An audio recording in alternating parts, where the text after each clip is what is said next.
जिन्हां ने पंजाबी साहित्य नूं प्रफुल्लित करने लई बहुत योगदान पाया। मेरे कहण तो भाव है अजमेर रोडे जी कि वो अमृत दीवाना जी की किताब बारे अपने विचार पेश करन।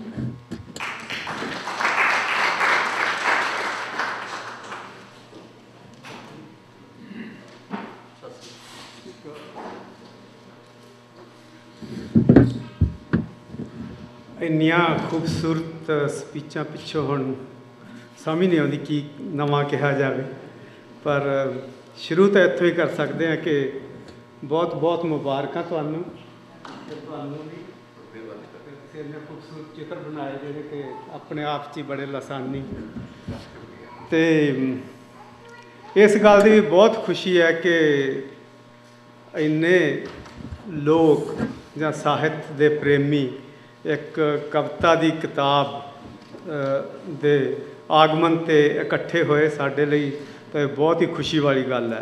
पहलां इत्थे पूनी साहब बैठे, इन्हां दी किताब ते बहुत इकट्ठ होया सी, पर वो किताब बड़ी वक्री किस्म की सी, इतिहास किस्म की कविता की किताब ते इन्ने हाज़री होनी साडे वास्ते बहुत हौसले वाली गल हैगी आ। सो मैं इहदी गल दी भी तुहानूं मुबारकबाद दिंदा है।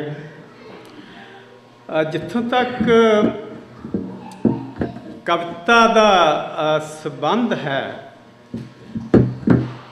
कविता नूं डिफाइन करना कि किहड़ी कविता चंगी है किहड़ी माड़ी है बहुत ही मुश्किल, शायद असंभव भी गल हैगी है, क्योंकि शब्द तो उही हुंदे हैगे आ। जिस तरह फर्ज किया अपना संगीत है, हिंदुस्तानी संगीत या इधरला भी सत्ते सुरां हुंदियां उहदियां, वो सत्ते सुरां नूं अगे पिछे करके और टाइमिंग चेंज करके उहदे तो सैकड़े राग बने हैगे, पर वो जिहड़ा एक राग हुंदा वो इन्ना अदुੱਤੀ हुंदा हैगा कि आम शायद 50-60 साल 100 साल में एक राग ही उत्पन्न हुंदा है। इस तरह ही जिहड़ी कविता है वो सिर्फ शब्दां नूं जोड़ देना ही कविता नहीं बन जाती, उहदे विच रस पैदा करना जिहड़ी हैगी आ मेन गल हैगी, उहदे स्पार्क होना बहुत जरूरी गल हैगी आ।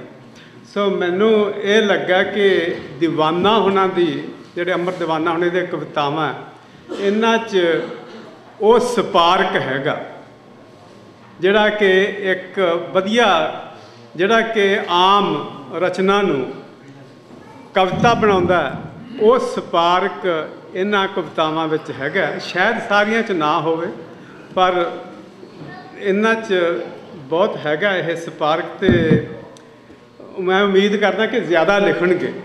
इन्होंने जिस तरह अपने हुणे बुलारे कह के गए कि बड़ा घट वो भी लिखते है कि प्रधानवी साहब तो ये भी, पर मैं उम्मीद करदा कि यह ज़्यादा लिखण, कि ज़्यादा लिखण चों सानूं वधिया कवितावां मिलणगियां।